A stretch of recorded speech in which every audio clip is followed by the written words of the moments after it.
Okay, hi friends. I'm Sayali Kale. I'm one of the co-founders of Cracku and an alumna of IIM Ahmedabad. In today's video, we are going to take a look at how to actually approach RC. So this is I kept as like a introductory come example video as such, where you solve one example on your own and I'll help you solve it along the way. So because streaming allows us a feedback mechanism, what I want through this particular video is that I'll ask you to write down the main points of different paragraphs and then I can help you along the way. So let's get started. Before we actually dive into the example, I want us to first revise the way that I generally tell you to approach reading comprehensions. So generally whenever we have RCs, I generally ask students to do active reading. So what is active reading?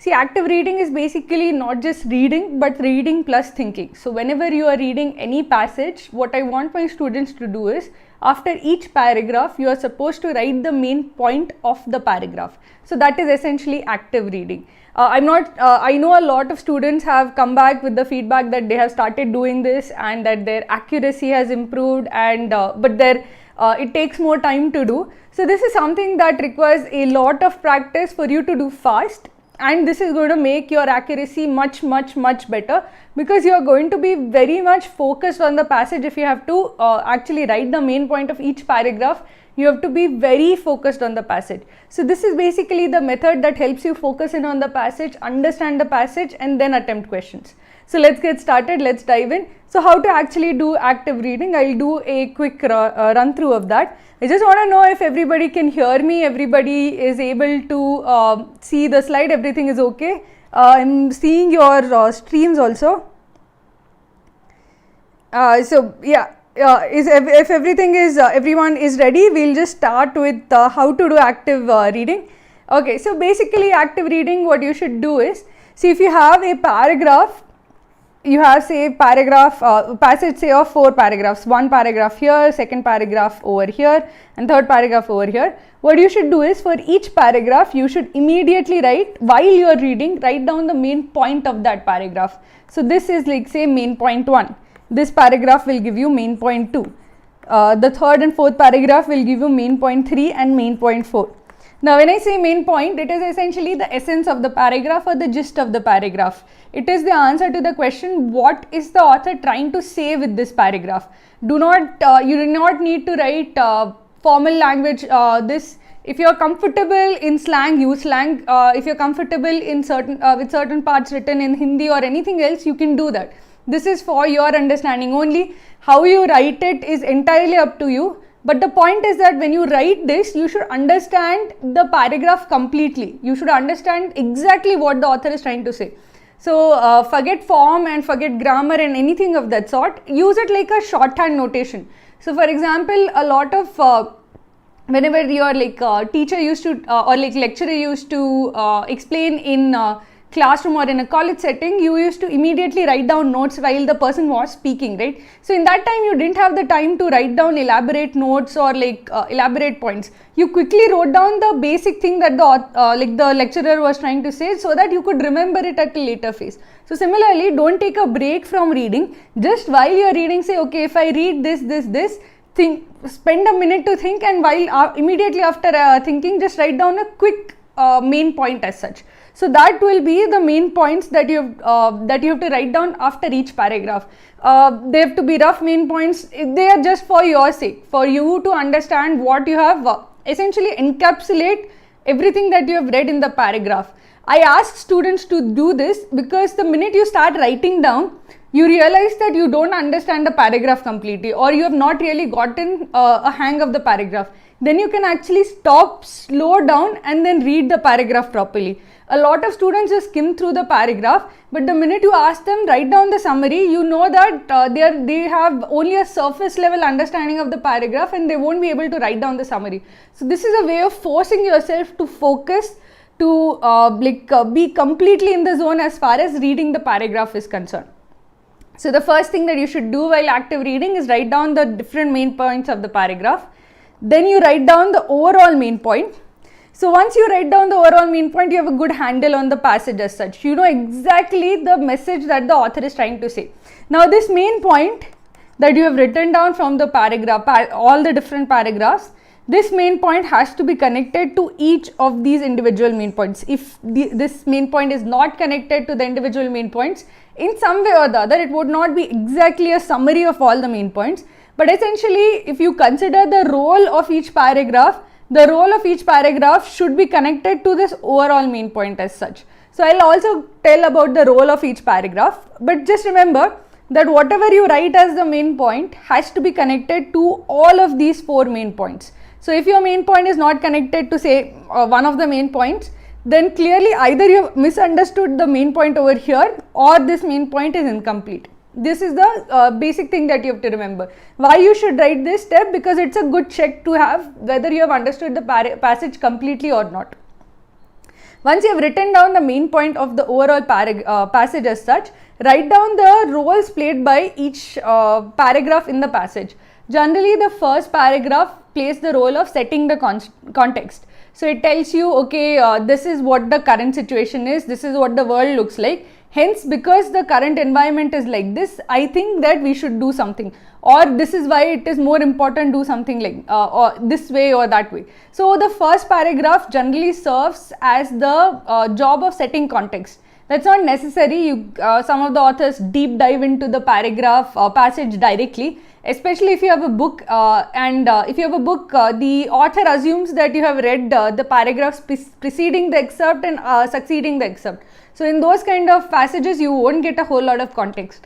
But if you have articles, in articles you will get context, because in articles, whenever the journalist is writing the article, he has to at least first introduce the author to his thought process, to what he is thinking about. So he'll generally write a context paragraph, then he'll tell you what he is thinking, and then he will actually expand further with arguments or counter arguments. So you have to first identify what is the role played by each paragraph. So is this paragraph setting the context? Is this paragraph giving the main point? Is this paragraph giving the details, or is it giving supporting arguments? Is it giving a counter example? Is this giving an example? All of those roles you have to identify. Then you have to see, does this role in some way further the overall main point? If it does, then you have the right main point. So let's actually, now that we know all of these things, actually let's take a hands-on approach. Let's take a look at an actual paragraph. This is a paragraph which was fun to read, but the main point question was slightly difficult for, the first time I checked it, it was slightly difficult for me because I thought it was very close, all options were very close to each other. So even those who struggle with close options, this is going to be helpful for you.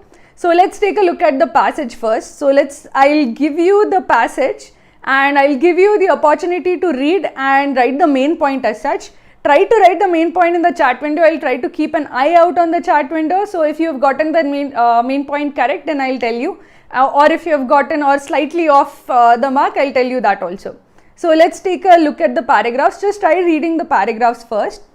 As the world's ranks swell, population shifts. So just read the first paragraph. I'll keep an eye out on the chat as such. Read the paragraph, and if you can write down the main point in the stream, I'll keep an eye on the stream. If you have gotten the right main point, I'll tell you, or I'll tell you how to tweak it as such. Okay.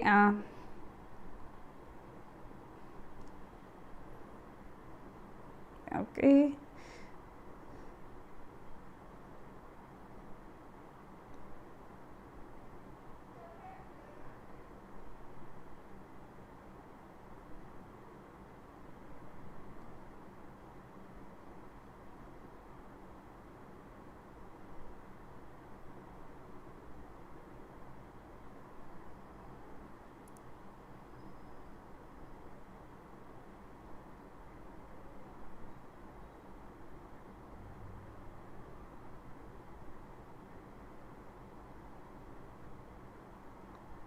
Harshit asked in the chat that writing takes some time and disturbs the fluency. So you're not writing, don't think of it like you're writing a point for somebody else, you're writing for yourself. So just write it as roughly as possible. If you feel that this is like your attempt rate is really reducing, just make sure that you write very quickly. Write in a shorthand format, write only thing is that you have to understand at the end of the passage what you have written. It doesn't really affect anything else as such. if you are struggling to write a paragraph summary or main point of the paragraph, the problem is not really the writing part, the problem is the crystallization part, where it is taking you time to think, and that thinking is actually taking the time up, and you are that's why you are slowing down. But it is important to actually think what you are reading. Without actually understanding or like thinking about what you are reading, your RC answers will be off. So always while you are reading, make sure that you actually think while you are reading. Okay, so I'll keep taking some more this. How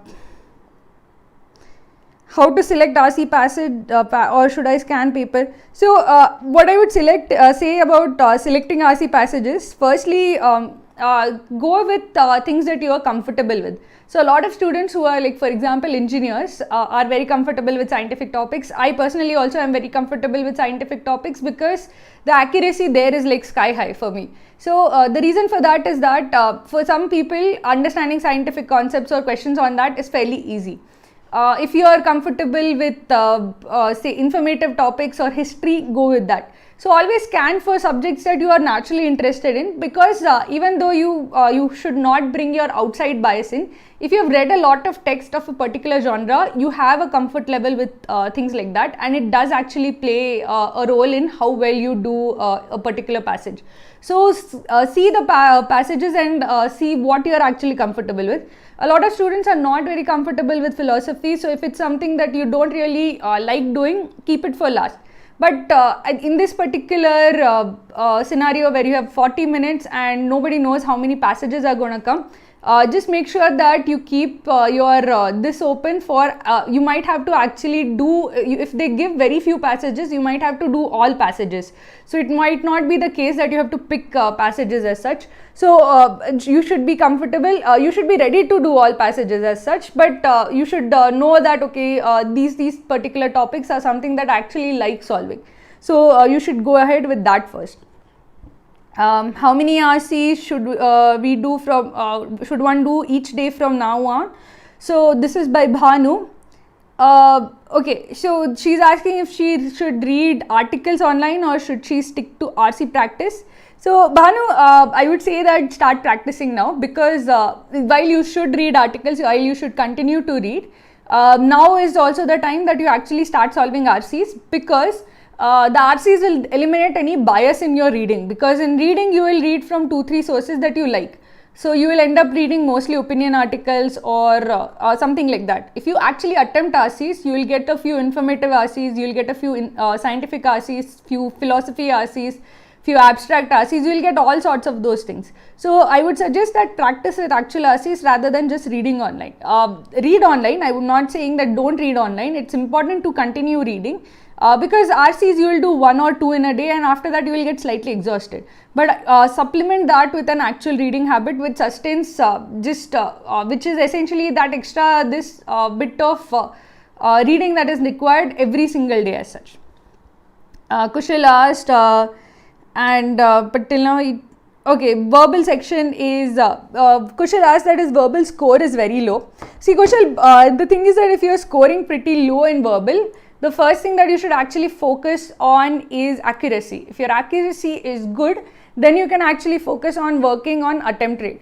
A lot of students actually have very poor accuracy in verbal, and that is partly because they have not built this system of actually thinking what they should solve, how they should read, how they should actually comprehend things. So try this active reading and keep reading regularly, solving RC sets with this, and you should see some improvement in your accuracy level as such. So actually let me take a look at, I'll actually now start taking a look at some of the points that have come on. So let me see, a lot of points actually have come in. Okay, so yeah, so I'll give the first point as it firstly, and then I'll tell you whether some of you have gotten it right or some of you have not gotten it. So the first, the main point of the first paragraph is that we have looked at the immigration problem from different lenses till now, but we haven't really gotten any solution as such. So the author is proposing this radical idea of looking at it from the perspective or lens of osmosis. So osmosis is basically, he goes on to explain in the second paragraph that it is a chemical process. You don't need to get into the details of the second paragraph as such, how it occurs, but essentially it's a chemical process which explains how water molecules travel from one part to another part. The author is saying that, you know what, I think this is one, if you view immigration as a form of, from the lens of a osmotic kind of process, we will get new insights into this problem. So the first, I would say that the main point of the first paragraph is, let us try viewing the immigration problem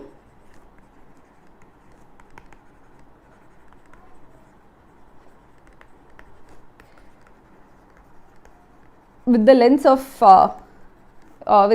chemistry.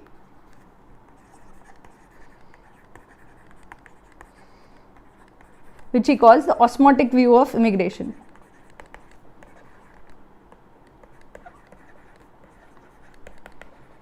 Okay.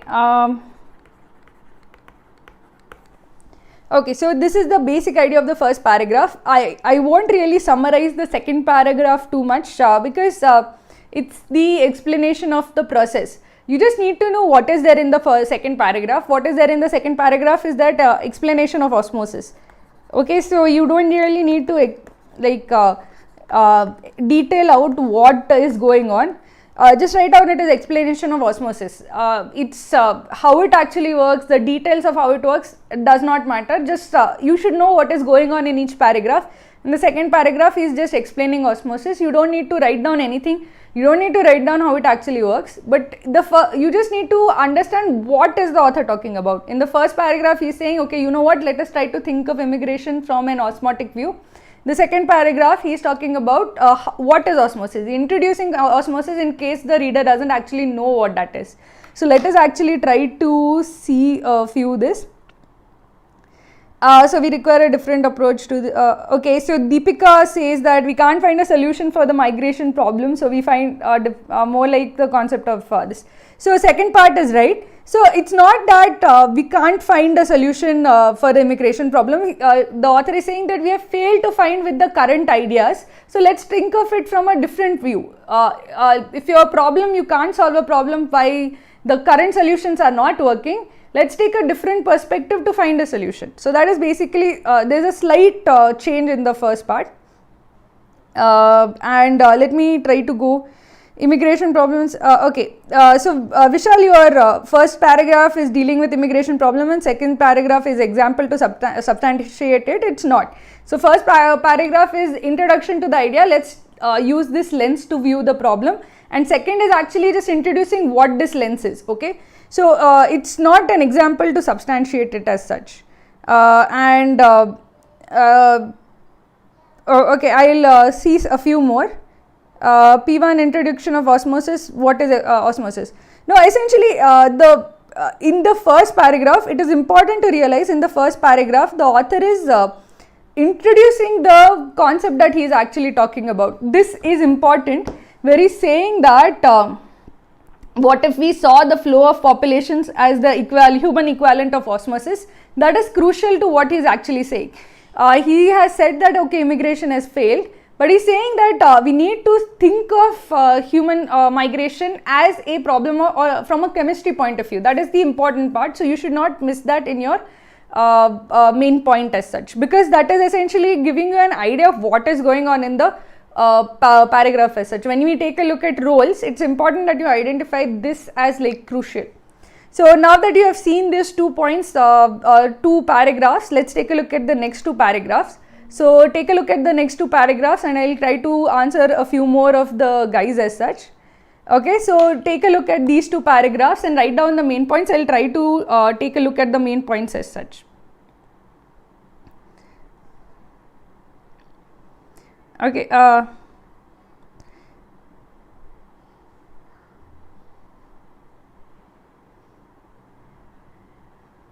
so for is a measured challenge now. Okay, So Saurabh Panda says that flow of population is a major challenge now and it can be compared with osmosis. So here it's not a, essentially the author is saying that think of essentially like whenever you are explaining something, like for example a teacher is explaining something and the student suppose doesn't understand something, then you say okay, maybe look at it from this way. That is essentially what the author is doing from the first paragraph. The author is saying, why don't we look at it from the perspective of it being actually an osmosis process, then maybe you will understand the problem better.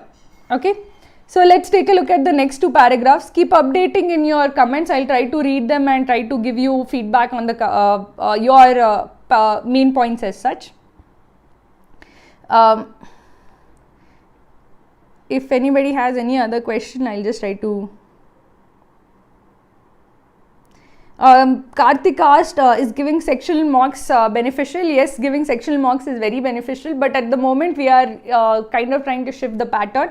So once you shift the pattern, please resume the mocks in sectionals. Write down, because there is not a whole lot of information available as to how the pattern will be. We don't want to jump the gun and change the mocks as such. So once you get a bit more clearer idea, on 20th we'll be making a new mocks, a new section, like we'll be changing the pattern for the mocks and sectionals, so you can then start resume your mocks and sectionals. Mocks and sectionals are extremely important, but just give us some time so that we understand what to change it to. Okay.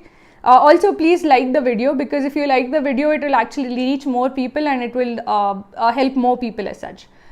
Just please like the stream that we are doing. I have okay, Shrey asked, this is a general query. Shreya Agarwal, ma'am, some abstract passages or short scientific passages which are not divided into two paragraphs, what to do in case? I know that is very difficult to read. It is very difficult and tedious to read those kind of paragraphs, and especially writing the main point in those kind of paragraphs is extremely tiring. So what I would suggest in such cases is basically when you read and you understand anything, write it down, because essentially you are not going to be able to reread or read the entire paragraph completely. So what you should do is, one minute you understand, okay, this one point I have understood properly, write down that point and say that okay, this is a artificial paragraph that you have created in your mind. So if there is a big scientific passage or a abstract passage like that, mentally cut it into parts or ideas that you have understood. So that would make it more easier for you to handle as such. So Varun asks, would reading novels from now on help you with CAT 2020? So novels right now is not a great idea because you don't have that much time. I would suggest read essays, read articles, opinion articles, read long form essays.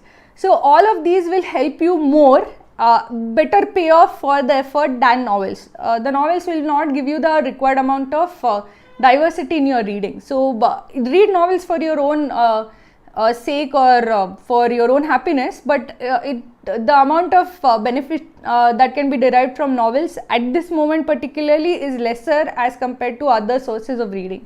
So I would suggest going to other sources of reading as such. Ravi asked, please take one RC every weekend. It should be helpful to understand the process to solve.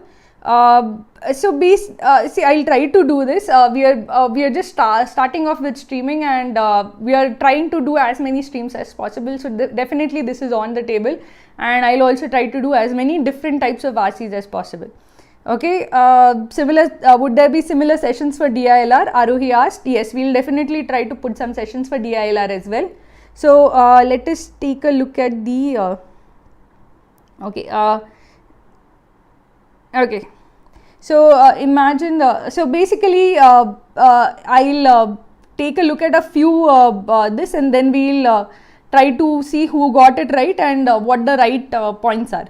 So a third paragraph, it is, and Jaya says that it is an analogy between migration and the osmosis example. Yeah, so essentially the author is trying to relate how osmosis and immigration are similar processes as such, how they are similar phenomenon. So you are pretty close to the answer. And Aishwarya also says analogy between migration and osmosis. analogy with osmosis and immigration, Bhargav, you're also right. How natural and unavoidable the process is, fourth paragraph. Yeah, but that is only part of it. I'll tell you what part you have missed. So I'll tell you the part is essentially the author is saying that once you start looking not as a rights issue or I own this land, you can't come on this land, you will actually see how natural and unavoidable this is. So your part of the answer is right, part of it is it's essentially incomplete at the moment. Analogy, third most of you have gotten because it is pretty simple. Fourth is problems can be seen with population flow. Okay, so fourth is slightly harder for many students. The analogy between osmosis and like for the third paragraph is pretty this for everybody. Okay, so I think most of you have gotten third paragraph. Fourth paragraph is still slightly this. So fourth paragraph, Vishal says it's a natural phenomenon which offsets naturally. No. So I'll take a look, I'll explain fourth paragraph properly. So as you can see, third paragraph is pretty simple. He is just explaining how you can actually relate immigration to osmosis. Immigration, just think of immigration or the flow of people as the flow of molecules.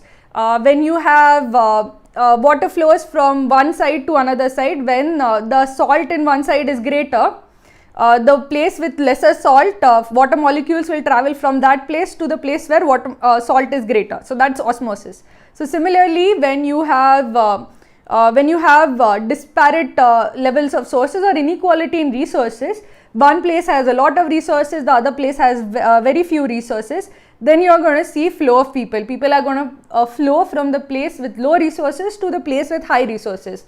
And in osmosis, you have this semi-permeable membrane. So in immigration, you have a membrane which keeps the two sections out, which is borders. But even then, you will see the movement of people going from place with low resources to place with high resources. So he's just telling you how exactly can you view immigration as osmosis. So it's essentially he's essentially explaining his idea of how you should view it as osmosis. He explained what osmosis is. Now he's relating it to the flow in immigration. Okay, so third paragraph almost everybody got right. The fourth paragraph is slightly because slightly tricky. So basically the author has left a bit of things unsaid. So when he says, okay, shift of population isn't just ethical or metaphysical, us versus them and right to own land. So basically part of it you got it as, many of you got it right, where the author is saying you should see that as natural and unavoidable. What does it mean as natural and unavoidable? See, nobody argues with osmosis saying that why are like water molecules going from one to another, because you assume that okay, this is a natural phenomenon. Nobody is saying that the water molecules are wrong or they are doing something unethical. But when people go like that, when people immigrate from poor countries to rich countries, there is this whole rights issue. They saying that I'm like it's us versus them. It's we own this land belongs to us, they should not come in. So that is also introduced in the start of the paragraph, where the author says that it is not right to view it from that lens, because that is you should just see it as a natural and unavoidable phenomenon. People are coming in because they have fewer resources where they are, and because we have more resources, it's a natural phenomenon for them to immigrate to us. This is not an ethical question, it's not a metaphysical question. This is a question about resources, about disparity of resources. It's a natural phenomenon when there is disparity of resources. And he also says something very, very important, which is that from that perspective, once you see that it is a natural and unavoidable phenomenon, you have to see that the only way you can actually stop immigration is that if you reduce the gradient. So what is gradient? Basically if they have very few resources and you have a whole lot of resources, people are going to come in. So if you don't want people to come in, you need to reduce the disparity in resources. That is the only long-term solution for immigration as such. If you don't want people coming in, you need to actually help in reducing the gradient as such. So that is the basic idea. So paragraph 4 is kind of overloaded with ideas, where the author is saying that we should not look at it as it's us versus them, or they are bad people who are unethical or something like that. They are essentially what is going on where people are coming in or immigrating. It's a natural phenomenon, and once you start thinking of it as a natural phenomenon, you know that the only way you can actually stop it is by reducing the gradient in resources. So let's take a look at the next two paragraphs as well. So read the paragraphs and try to identify the main points. So I'll just try to see if I have more questions to answer.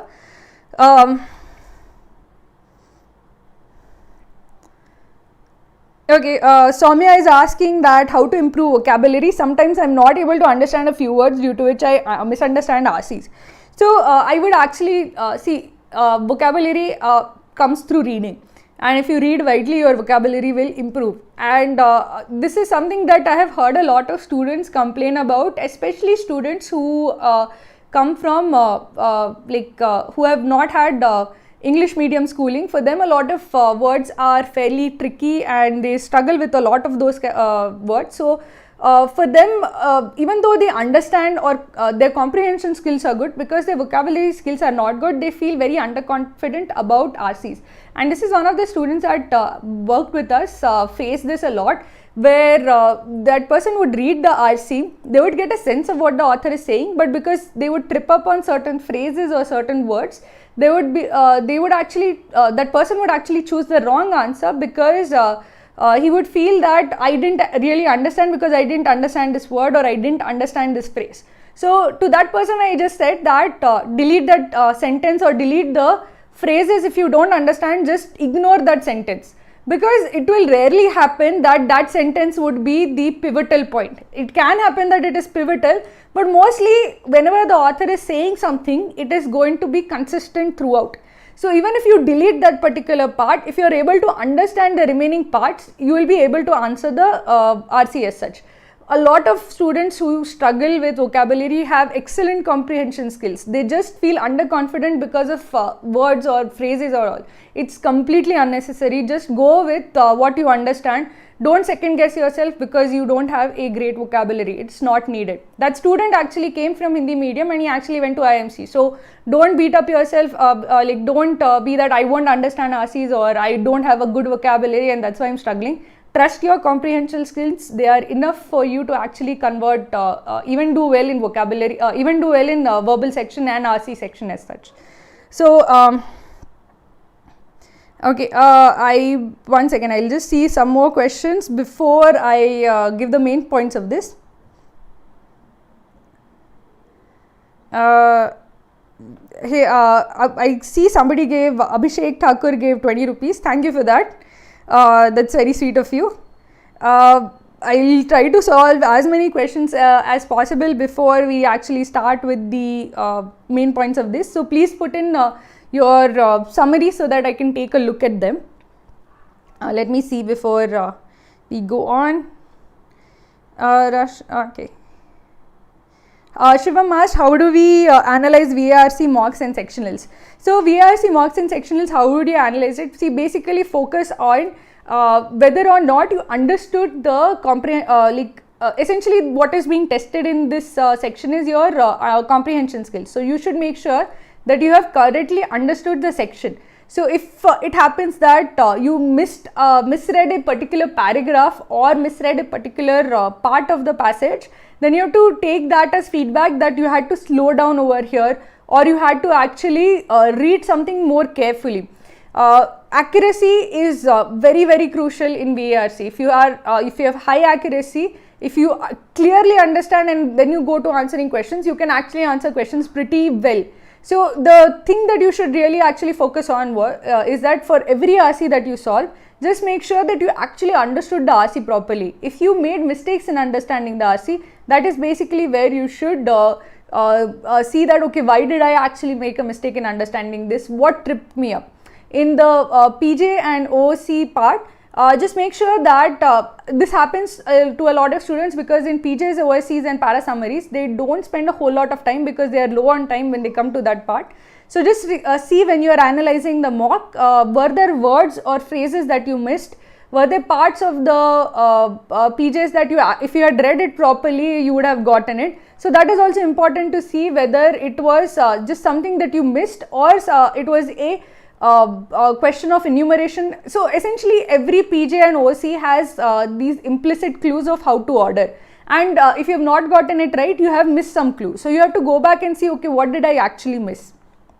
So try to analyze your VARC sectionals like this. Okay.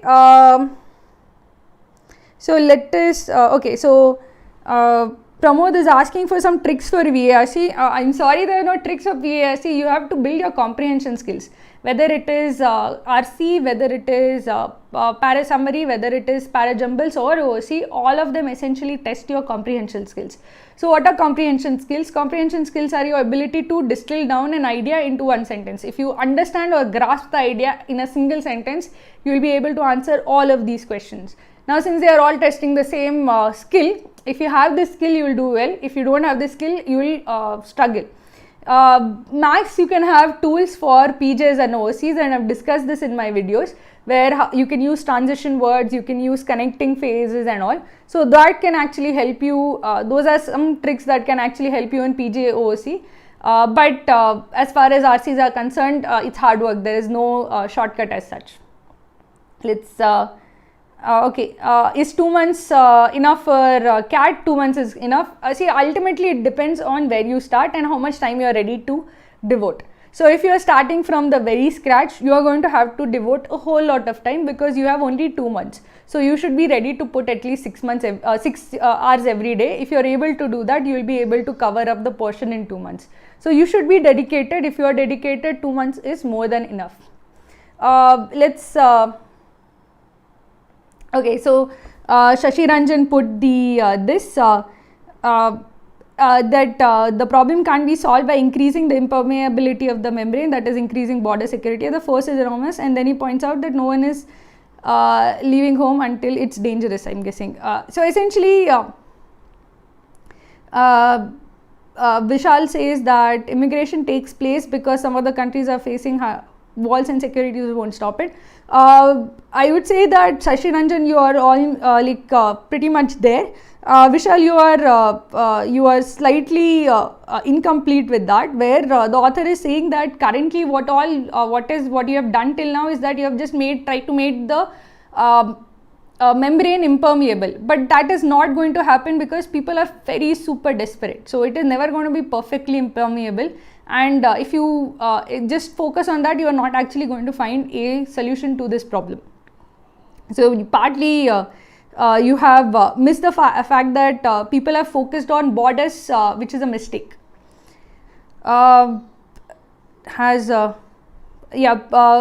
says that policymakers try to decrease the border movement by increasing the security, but all this doesn't stand in the way of people moving out.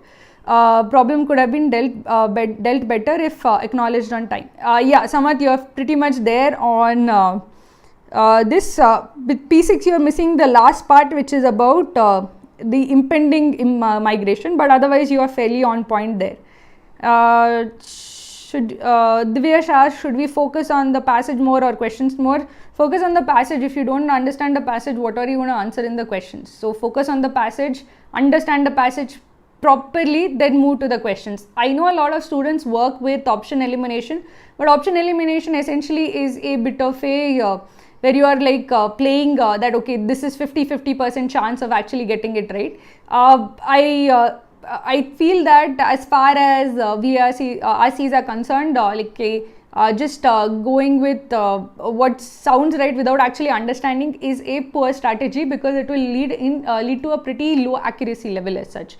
Understand the RC well, know the RC, and have good conviction about your answers, not just that, okay, of these two, maybe one of these two is right. Okay. Okay, let's I'll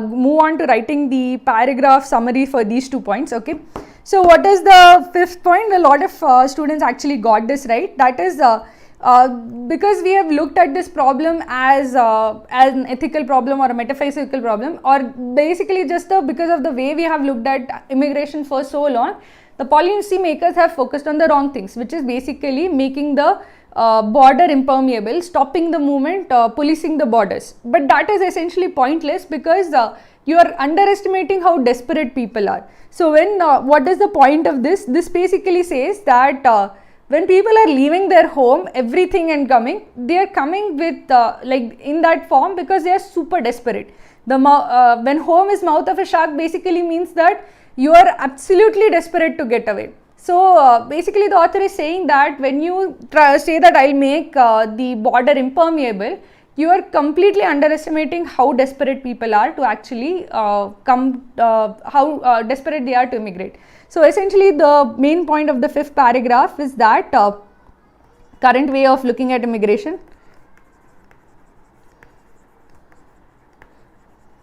looking at stopping immigration, or current way of looking at the problem meant that the solution was way to control immigration was border patrol or policing the borders. Current way of looking at the problem meant that solution was border security as such, but you are underestimating underestimation of how desperate people are.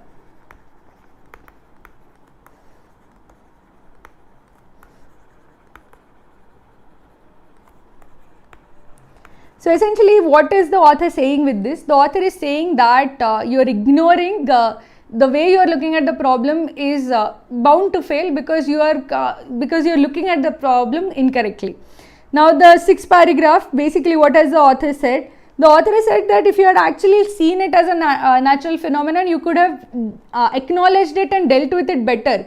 Because you looked at it as not as a natural phenomenon, our immigration, our response to the immigration problem has been faulty because you looked at it wrong. If you had looked at it as a natural phenomenon, you would have acknowledged it, dealt with better, and you would have also seen that there is a impending crisis in immigration because of 2 factors. One is climate change, and the other is imbalance in the population growth as such. So basically the author is saying if we had seen this as a natural phenomenon,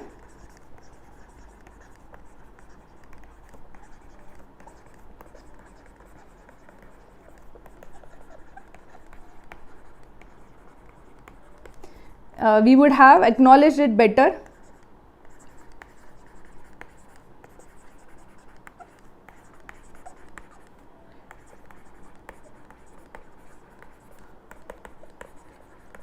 And seen the impending crisis.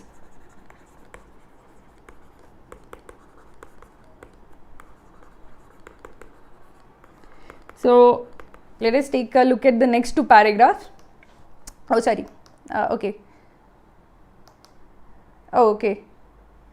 So this is the okay. Sorry, I think one of the these are the last 2 paragraphs. That's kind of the timeline is slightly this. I'll just try to edit that out. Okay. So I think this is okay. Yeah, these are the last 2 paragraphs as such. So let's try to write the main point of the last 2 paragraphs. Take a look at them. Shashi Ranjan, you are right. If you see a remark like no one leaves home unless home is the mouth of a shark, you should expect a question like that because it is such a remarkable line as such. So because of that, and it requires some reasoning skills to understand. So if you see something like this, you should immediately understand that okay, this would probably come as a question. You are right about that. Okay, how to write the main point of the passage? So Ananya asked how to write the main point of longer RCs. So again, this is a pretty long RC. This is like 570 words. So if you follow this, you will understand. You write the main points of each paragraph and then you write the overall main point. Okay. No, osmosis, Pranav, osmosis is not a solution, nor is it causing immigration. Osmosis is a way of looking at the problem. So basically, if you don't understand a problem, why don't you look at the problem like this? If you look at the problem through this particular lens, you will be able to understand the problem, and because now you understand the problem, you will be able to solve it. So if you look at immigration as from the view of osmosis, see, osmosis is basically a natural phenomenon. If you look at immigration also like that, if you also view it as a natural phenomenon, you will be able to answer it properly. And what is the author's answer for that? See, if you see this as a natural problem, then you will see that the only way that you're going to actually stop immigration is by reducing the disparity in resources. If you have huge disparity in resources, where in one side you have people who are like who feel that their home is the mouth of a shark. If people are that desperate, then you're never going to have you're never going to be able to stop immigration as such. So if this is osmosis is neither the cause nor the solution, it is the way of looking at it, and the solution is reducing the disparity in the level of resources. If you reduce the disparity in level of resources, you're going to have lesser immigration as such. Okay, let's take a look at the remaining two paragraphs, and then we'll write down the main points of the last two paragraphs. So Shivam says explosive population growth connects the previous paragraph, which highlights larger velocity in downtrodden areas. So actually the 7th and 8th paragraphs are kind of connected. So if you want to see, view them together, and then you will get a good idea of what is going on in the last two paragraphs as such.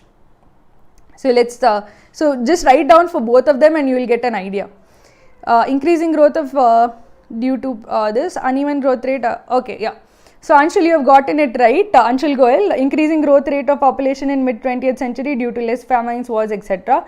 Uneven growth rate across the world, which is increasing the gradient. So yeah, this is exactly the main point of both the paragraphs. That is, there is a population factor as well, where you are saying that this population factor is actually going to make the level of resources available across the world even more unequal, where people who already have resources are not having kids, not having that many kids, their population is not growing that much, which means that they are going to be there are going to be fewer mouths to feed.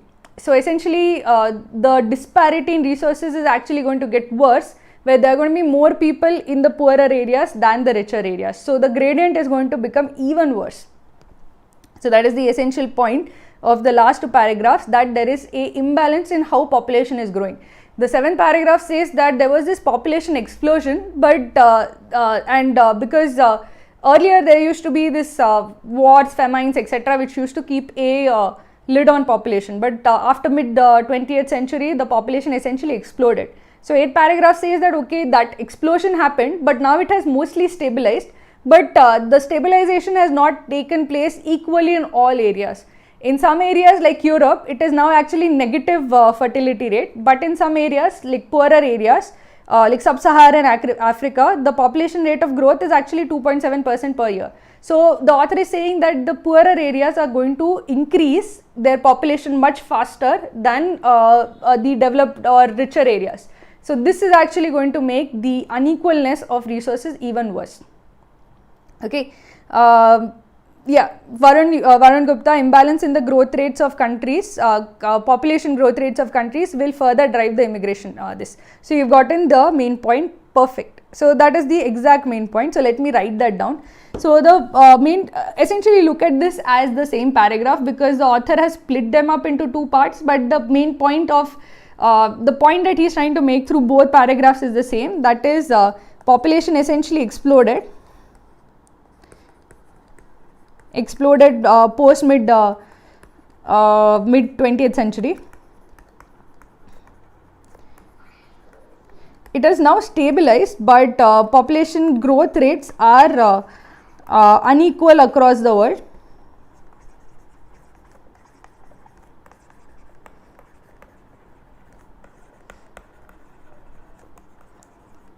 And this is actually going to exacerbate the problem of immigration.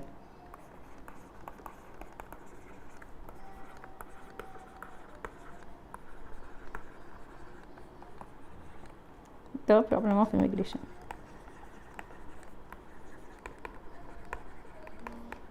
Okay, so let's so we have understood all the paragraphs, so let's actually take a look at the overall main point of the passage as such. So I didn't write this out. Here is basically how immigration mimics osmosis.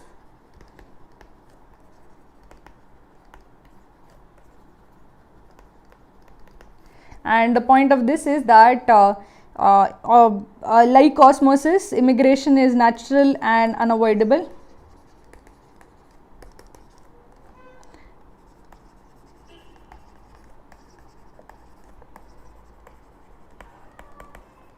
Not a question of ethics.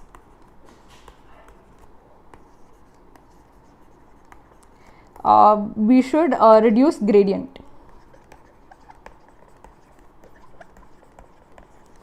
So from the perspective of the paragraph, this paragraph is extremely important because it's like filled with the main points as such. So if we take a look at all the main points, what are the different main points? First, the paragraphs passage, the start of the passage, the author says, let's take a osmotic view of immigration. If we think of immigration as osmosis, what would he learn? Then he explains what osmosis is. Then he explains how immigration kind of mimics osmosis, that okay, you have, instead of water molecules, you have people flowing. Then the author makes his main point, that is, if you actually see it as osmosis, you will see that immigration is not a ethics issue or a rights issue. It is a natural and unavoidable phenomenon. And the moment you see this as a natural and unavoidable phenomenon, you know that the only way that you are going to actually stop immigration is by reducing the gradient around the world. The gradient refers to the inequality of resources. Okay, so that is basically the main point of the passage. He has led up to this. Now he goes on and adds it to the that main point by saying that till now we have only looked at it as okay, we'll make our borders secure, we'll put more security, we'll prevent people from moving.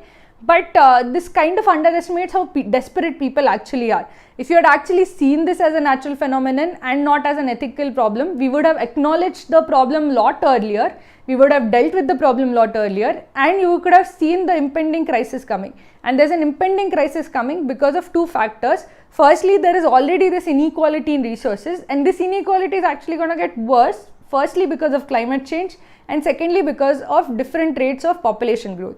And in the last paragraph, the author talks about the different rates of population growth, how the poorer areas are actually getting more population growth than the richer areas. So what would you say is the overall main point? You would say that the overall main point is that immigration is a natural and unavoidable phenomenon.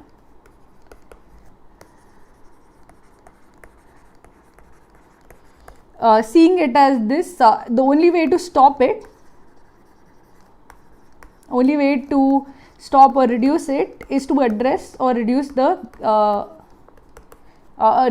gradient of resources around the world. It is to reduce gradient. So gradient is basically inequality of resources around the world. And this is more critical than ever because there's a crisis awaiting us. And this gradient is going to get worse.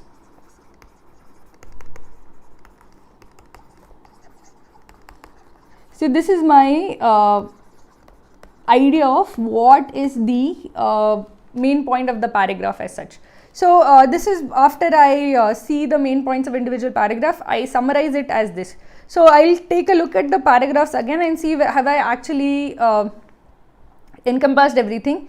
So this basically gives an introduction to the concept that okay, try to see it this way. This gives you an explanation of how to view immigration as osmosis, the second and third paragraphs. The fourth paragraph is the main paragraph. It tells you exactly what the author is trying to say through the passage.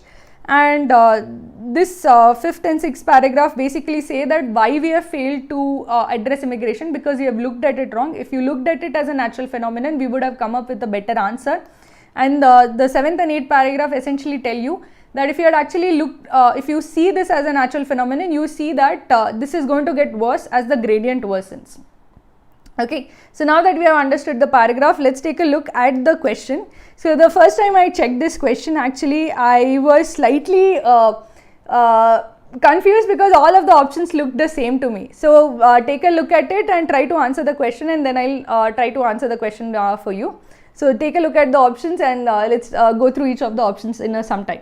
So try to put the answer in the chat, and I'll try to tell you whether or not you have gotten it right.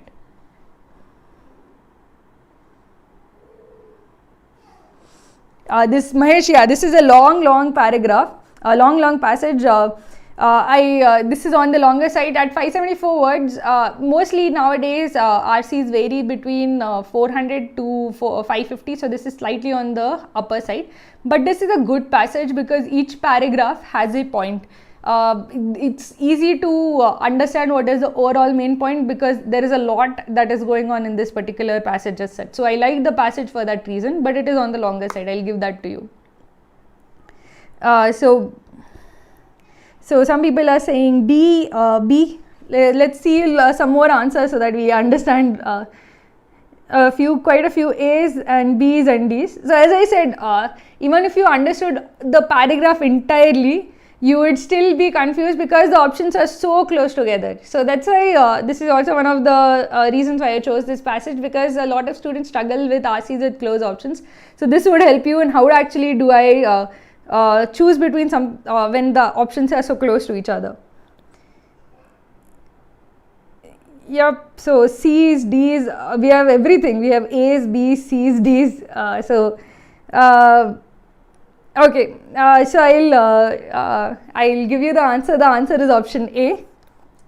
So I'll actually tell you why each is not the option. So if you take a look at our summary, the first thing or the main thing that the author is trying to say is that immigration is we should look at immigration as a natural and unavoidable phenomenon, and once we do, we will realize the only way that we have to stop or reduce immigration is that we have to reduce the disparity or inequality of resources, and this inequality of resources is going to get worse in the future. Now option A addresses this and addresses what the solution the author is actually saying, that we have to reduce the socio-economic disparities around the world. Okay, it can be addressed by reducing the inequalities around the world. Let's take a look at option B. Option A is this. It just is missing this part of the future impending crisis, but otherwise the main point that it is a natural phenomenon and it has we have to address the socio-economic disparities, which is like the main point of the passage as such, is there in that option. The second option is immigration is not an ethical or metaphysical problem. It is an inevitable reaction to disparities in resources. The problem with this is that firstly it is missing the fact that it is it is natural, and it's missing the fact that natural inevitable reaction to disparities in resources is fine, but essentially the author is saying that it is it's a natural phenomenon. Like osmosis, it's a natural phenomenon, it is going to happen. So this is slightly the words natural phenomenon essentially legitimize immigration. When you say it is inevitable that this is going to happen, it is essentially saying that okay, this is wrong, but it is going to happen. But natural phenomenon is a positive connotation as such. So I slightly feel that that is slightly incorrect way of phrasing that. But more than that, it is completely missing the point of gradient. It's something, the social gradient is something that has been mentioned over 4 paragraphs about how the resources, reducing the social gradient is important, how the social gradient is going to get worse in the future, and it is going to make it even more important that we address the social gradient. It's something completely missing in option B. So the author is not just scribbing, he is giving a solution. So you have to actually put the solution in the option. You can't just say that we are looking at it wrong. The author has suggested a solution, so you have to put the solution in it. So because of that, option B is incorrect. Again, option C says that it can help us correctly address the emerging crisis, but what is the correct way of addressing the emerging crisis? You have to say what it is. No, you have to say that the correct way of addressing the emerging crisis is that you have to reduce the social gradient. You have to make sure that there is not a whole load of inequality in the world. So B and C fail for the same reason.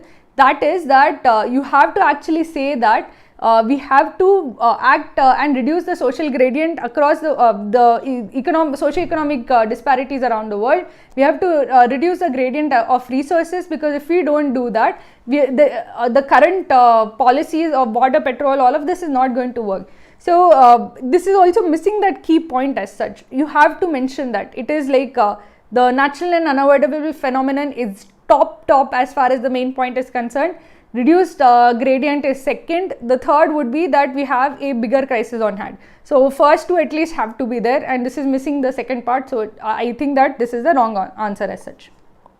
We need to rethink immigration, as the problem is likely to get worse in the future with asymmetric birth rates and climate change. So this is missing the first most important thing. The first and most important thing is that immigration is natural and unavoidable. If you don't mention that, it is completely wrong. Your option is completely wrong if you don't mention that immigration is natural and unavoidable. That is basically what the whole osmotic lens was, that you have to see immigration as natural and unavoidable. If you don't say that immigration is natural, unavoidable, inevitable, however way you put it, that option is definitely wrong. So that's why option D is incorrect. So the right answer is option A. Option A, I feel slightly misses out on the part of that this gradient is going to get worse. But at least it gets the first main points correct, that it's a natural and natural phenomenon, and it has to be addressed by reducing the gradient as such. So that's why I felt this was slightly a difficult passage.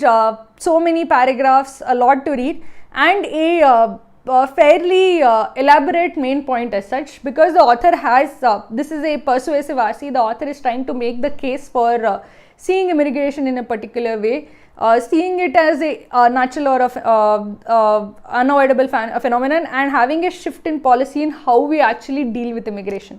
So you have to also see what the author is trying to do through the passage. So if you just say that he is proposing a new way of looking at immigration, it's incomplete, because the author actually has gone through so much pain to actually say how we should look at it and what we should do after we look at it. So that's why those part, especially about the economic disparities, socio-economic disparities, has to be there.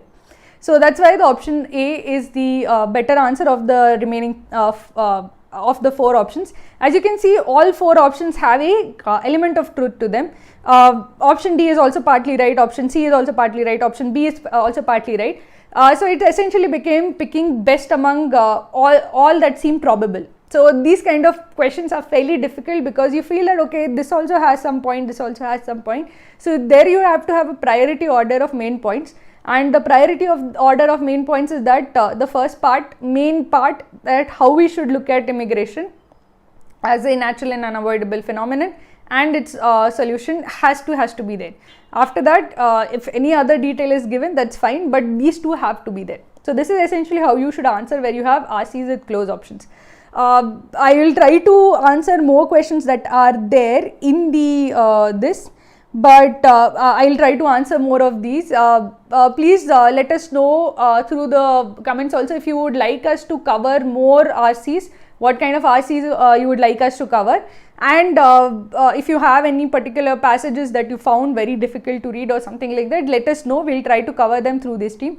My objective is that we will try to do different kind of passages. So this was a persuasive RC. I'll try to do a scientific RC and an informative RC as well. So let me know what you guys want. Put that in comments, and if you want, if you have any doubts or anything, please let us know through the comments. Please like this stream so that it reaches more people. Thank you for tuning in. I'll just try to close off by asking seeing more questions. So philosophy RCs, yeah, definitely I'll try to do some of them. I personally actually really like philosophy RCs because they are super difficult and they require a lot of interpretation. So I'll definitely try to do that. Poem RCs, the issue with poem RCs is that I would like to do that post CAT, because in CAT a poem RC is not likely to come. A poem RC is likely to come in ZAT. So if we have any streams during that, before that, we'll try to cover it then, not right now, okay? And I'll cover more I'll try to cover more of these as much as possible. Just keep mentioning, we'll ask somebody to actually see how many people mentioned what, and we'll try to come up with RCs for that particular genre. Okay, thank you so much. And we'll try to do more of these streams. So thank you so much for joining in for this particular stream. Thank you guys.